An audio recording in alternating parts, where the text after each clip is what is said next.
Hello again, everybody, and welcome to another edition of Inside the Idaho Vandals with head coach Paul Petrino. I'm Dennis Patchen. Thanks for being with us this week.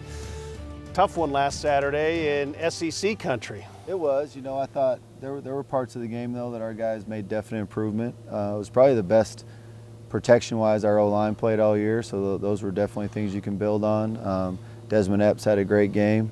There was times the defense played a lot better. They just gave up the big plays, but they made them punt, you know, a lot more than they have some other opponents. And so there's definitely, in the first three quarters, some things I think you can really build on and grow from, and still the process shows that things are improving. And then there's obviously things that we got to get better at.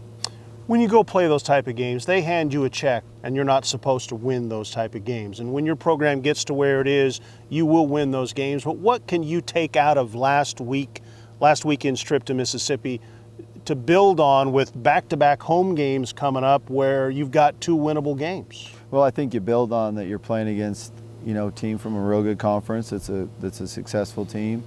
And there's parts in the games you played toe-to-toe with them. There's parts in the games where you even outplayed them, you know, and now you just got to get where you can do that throughout a whole game. I thought, you know, when it was 17-7 and we had that good punt return and we got down there and had a chance to make it 17-14, and you know, the triple slant that we threw, the guy just broke on the ball a little bit faster and Des got to it. And there was two plays before that where we kind of ran a play action with the tight end in the end zone and just missed him. So I would have had a chance to make it 17-14, and then you know, then you never know. And so there was parts of the game where I thought we played really well, and that's what you build on, you know, the ability to go out there and compete and go toe-to-toe with people. And I thought for the most part our guys showed great courage and played tough and did hit people, and there was definitely guys on their team that were sore after that game.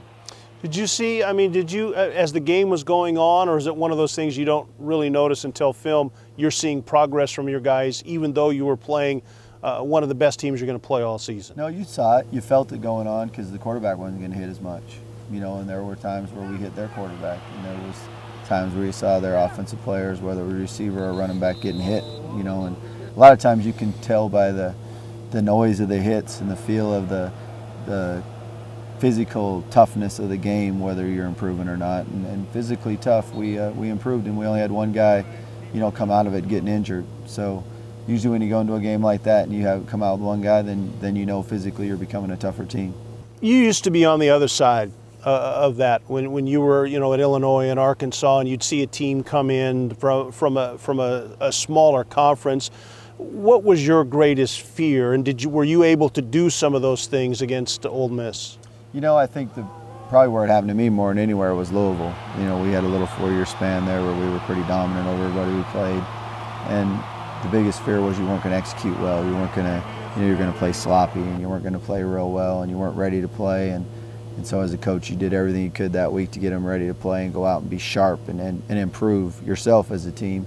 And I would say in the first half, their coaches probably weren't very happy with their performance. They were sloppy, and we were, you know, going toe-to-toe with them. So they probably weren't very happy the first half. And so that was probably always your biggest fear when you're on the other side of that. Taylor's now your quarterback, third quarterback to take snaps for you this season. Now that we've seen him, now that you've seen him in your system, what's he bring to the table? What's he allow you to do?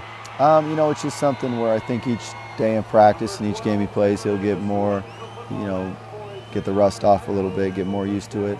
He does throw the ball well down the field. You know, we had a nice deep throw we hit Desmond on.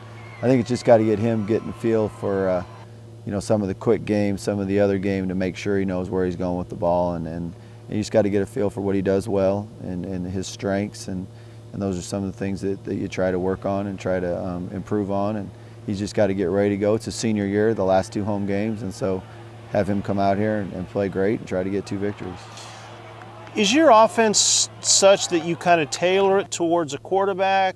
Does the quarterback have to tailor it to you? I mean, where are you? Because now we've seen you with 3 different quarterbacks this season. Where are you with that moving puzzle, so to speak? Yeah, you always try to do what the quarterback does best. You know, really it's the offensive line and the quarterback and what they can do. And I didn't call a whole lot of drop back passes the other night. You know, a lot of that was because I didn't want to stand them back there holding the ball with our offensive line blocking their defensive line. And even some of the third and mediums and third and longs, I ran the ball. And we got a couple of them. And a lot of that's just, a lot of it comes down to what your quarterback can execute and what your O-line can execute. But we have a big enough menu where it can week to week or by whoever is in their quarterback what they do the best. That's what we're going to call. You talked about Desmond Epps and the way he played. Were you impressed with what he was able to do against an SEC defense? No question. No question. I thought he caught a couple of short passes and really took some big licks and jumped right back up and competed and ran by one of their corners and had a chance to make a couple other plays if the other guys executed, he would have had even a couple other big plays. But I thought he just came out there and competed his tail off, and the environment, the team he was playing against, none of it really bothered him. He just wanted to play football and play to his best ability, and I was proud of him. When you come off of that game and you look at your kids and you see them on the airplane, you see them at 4 o'clock in the morning when you got home. I'm not sure who was very alert at that point in time, but when you come to Sunday night, when you come to Monday, have you seen a noticeable difference coming off a loss from your guys now than maybe in the first couple weeks of this season? Is there a different feel to your team? I just think that they got to believe in, continue to improve, believe in the process. I talked to them right after the game in the locker room that, one of the things to have a great program, you got to have a home game winning streak. When you become a successful program, like the 4 years we were at Louisville, we lost one home game. You got to start being dominant at home. That's how it all starts. And so let's do everything we can this week as coaches, as players, as everybody to have the best preparation, do everything we can to prepare to go try to win this home game and try to get a streak going at home.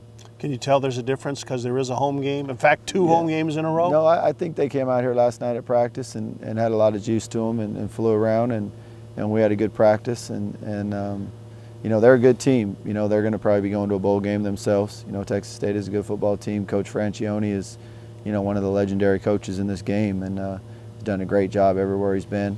And so they'll be well coached. They play hard on defense. They got a good quarterback. But we're at home. We play well at home, and we just got to get ready to go get after them. We'll have more on the Texas State game, and we're going to talk to Coach Petrino about exactly what he does from the time the game is over on Saturday nights until we get to what we call Get Better Sunday night with that practice. That's all coming up when Inside the Idaho Vandals continues.